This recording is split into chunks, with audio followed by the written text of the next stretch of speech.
Good afternoon, everybody. It's Pete Carmasino with Chaikin Analytics. Thanks for joining me on the debut of our halftime show here. I'm with Chaikin Analytics. I'm the chief market strategist there, but we're proud and happy to be part of this on StockCharts TV. They're helping us produce this and distribute it. So kudos to them and their team. They've done an excellent job in really helping us put this together. So again, on our first debut here, we're just going to go over a bit of what's happening in the market today. We'll look at a sector, and then we'll look at the breakdown in the names in the sector, a few names that kind of stand out that are bullish, and we can even further do a deeper dive and look at those as well. And we're going to show off the Chaikin Power Gauge that's available now on StockCharts.com. A little bit of an overview about how it works, and then we'll dive right into it. But first off, on the markets, if I'm looking at sort of the news here today, I mean, equities are a little changed.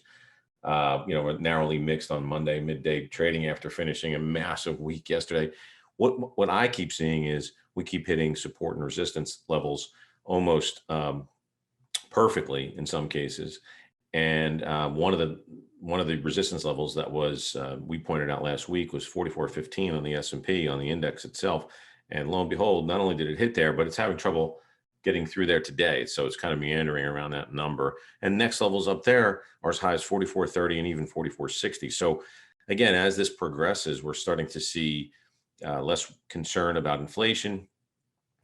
People talk about the debt ceiling. The debt to GDP ratio can be resolved as well. If people might forget about higher inflation, you can inflate your way out of this by growing GDP to catch up to debt. So that's part of the program as well, but we don't know exactly. But we're here to talk about, again, sectors, industries, and break it down into stocks. So I'm going to share my screen and we'll get started right away. Okay, we're back here looking just at the S&P sector itself. And as I said, you've got this index really trying to push higher. And what else is happening here in the index itself and really in the markets today is you're seeing energy leading the market, really despite some weakness in crude. And the broad strength is coming, from oil services names. You see retailers helping the consumer discretionary. You see financials beating the tape. We've got materials outperforming, and that's helping the industrial and precious metals sector as well. And media is a strong, really subgroup in the communication services, with mega cap internets are being mixed on the day, but you still can see the opportunity that exists in a lot of these. And that's why we're going to look at maybe the XLC and then some of the components. But again, on that S&P, we're just seeing the 50-day continue to hold. And if I count back and look at one, you can call that 2, 3, 4, 5, 6, 7, 8 times, almost 7 or 8 times where the 50-day has come into play. And I'm actually, running this on a simple moving average. You can adjust that, of course, with the technology here on StockCharts.com, which is pretty slick and cool and fast, by the way. I love that. And so you can see a lot of people have called this out, and you can really see that, again, this has been a support and resistance sort of market. And again, the current resistance that we called out just the other day, if we were looking at some of the things on Chaikin that we do once in a while, we do some video updates and things like that. But just on Friday, we're saying the S&P 500 is adhering to support and resistance numbers, really had a target between 4,400 and 4,415. And now we're creeping above that, right? Because look, I heard, someone on TV the other day, Leon Cooperman, which is a really famed investor, and he summed it up really in one sentence. Where else are you going to put your money? What's been historically great way to fight inflation in general and be part of a growing economy has always been equities. And it doesn't look like that's changing anytime soon. So if we look at, again, we've got the S&P, and then we go into the sector level of XLC, and we can see almost an identical pattern, a few slips here on the 50-day, but you're seeing a MACD turn positive, an RSI 14, not completely oversold. I like to look at the 21-day as well, so I can ratchet this up real quick to 21 and hit close. And again, it's kind of plateauing here. It's never really gotten to the point where it's surpassed that level of 70 being completely overbought, but it has really adhered to the midline, and it doesn't seem to be changing that tune anytime soon. So what are the highest rated stocks, or should I say weighted stocks. One of them, two of them are Facebook and Google. Facebook's got two symbols that add up to about 23%, and Facebook is just about 23% as well. So if we look at Facebook basically from the technical point of view, we see an amazingly strong setup. Again, on this, you can call this, I guess, obviously a trend change here. You've got some crossovers and things of that nature. But how do you bring fundamentals into it? Well, pretty simple. You go to the plugins. If you're enabled for Chaikin Power Gauge like I am, I quickly get an overview of exactly how we're rating Facebook. Now, this is really important on a fundamental basis, okay? We've got technicals. They're part of our recipe, again, in the rating.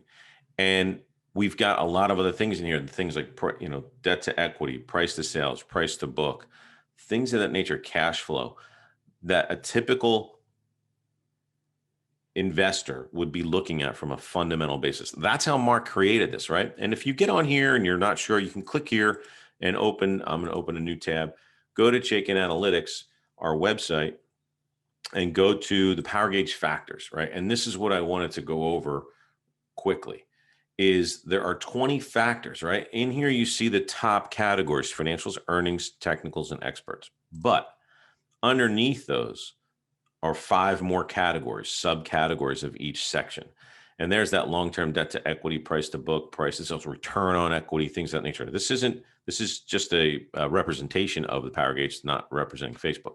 So we've got all of that. So 85% of this is based on fundamentals. 15% is based on technicals, which we see here: rate of, price trend, rate of change, relative strength versus the market, things of that nature. We can easily and quickly notate that Facebook has obviously had a positive move since the middle of March. That's easy to discern from a chart. What's not so easy and harder to find is how do the financials add up? What's going on with the company? And this is what the quick view of this is. What I love about this is that it gives me an opportunity to quickly type in any symbol and see what's going on. Let's look at Google. Sorry, Alphabet. It's hard for them to change their name, isn't it? And it's been several years. So again, another name that's had a relative strength change. We are very bullish on the name. Again, financials are playing a big part of that, but look at the earnings power. That is as far right as you can get. It's pinned to very bullish, where these ones that are sort of green are bullish. And this is a neutral setup in technicals, which is pretty amazing. When you compare it to other names in the market, it actually comes out to a technical ranking, which is pretty amazing. And experts are obviously behind the name and loving what they see. So when you've got this kind of setup, these are the kinds of areas that you want to take advantage of and be part of. And we'll look at another name here that's part of this, which is Disney, DIS. I'll quickly look there. Now, we've got a neutral plus. Let me explain this. This is really important to understand. This is really rated a bullish name. And the reason why it's neutral plus is not only because of poor financial metrics, which you can see here are in the bearish category. However, all in all, the rating is adding up to a bullish setup. And the bullish setup has been downgraded automatically. It's an algorithm that does this every night. No human intervention. Again, as we say here, it is unbiased and unemotional. No one is getting involved in the rating, but it was downgraded to neutral plus only because it's a bullish name that has fallen underneath its long-term trend on our system. And that's a great way to sort of be alerted to something that you might see. I mean, we can clearly see that the trend has changed here pretty adamantly back in March, almost the identical opposite of Facebook, right? Where we saw Facebook really breaking out around this time. Here we see Disney just meandering sideways to down. Now, I'm not making any calls here on Disney or anything, but at the same time, I can sort of look at Disney trying to hold support here, trying to make its way back up. There's a few gaps it might want to fill here. Looks like it already filled one here. But we're neutral positive, which means, again, a bullish name fundamentally, technically getting weaker. So we know this for a fact. We know for a fact that the market absolutely ignores a few things along the way. Sometimes it ignores bad fundamentals and moves a stock higher. And a lot of the times it can also do the opposite.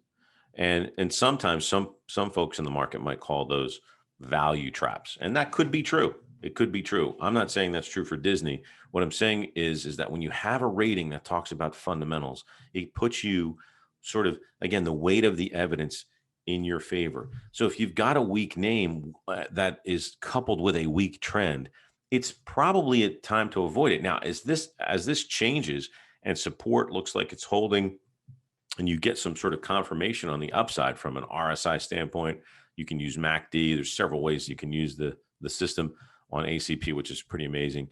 But whatever your indicator of preference is, you've got that ability to add it to the chart, and then you can look at the power gauge rating as well. So I think it does a great job. Let's look at one more name, Comcast. That's in heavily weighted. It's about 4.5%. So is Disney. Disney and Comcast each about 4.5% in that index. Now, a different setup here, right? We've got a nice trend. It's been choppy for sure. You can't ignore that. Even if I look at this on a weekly basis, it's been a great strong trend really since obviously the shutdown of the pandemic back there. But back to a daily look, nice and quick. Love that. Again, MACD's firm, RSI is firming above the midpoint. You're getting a bit of a consolidation here, there's no doubt. Again, from a technical standpoint, there's a lot of positives, a few negatives, but nothing terribly standing out. But the beautiful part is that look at our power gauge rating. So it's also bullish. So now you're coupling an idea that if breaking out at the $58 or $59 level is something that Comcast might achieve, you can also couple that technical strength with fundamental strength as well. And that's what we love about this. It's so much fun. So you get an opportunity to really take a deep dive and look at what's going on, in those particular names. So we'll look at a few other names. We've got the ability, again, in StockCharts to do, I'd name something, a list halftime, and they've got this cool functionality. So if I go to the drawer, right, it just says here, open chart list drawer, and I go back to my plugin, back to Chaikin. Now I can actually just start clicking through and start to look at my watch list, whatever you want to do. And so let's look at Adobe. Again, a nice strong trend. Financials are in the neutral position, but look at earnings, technicals, and experts are all really bullish or better on all levels. And Adobe was consolidating. I can remember speaking about this name.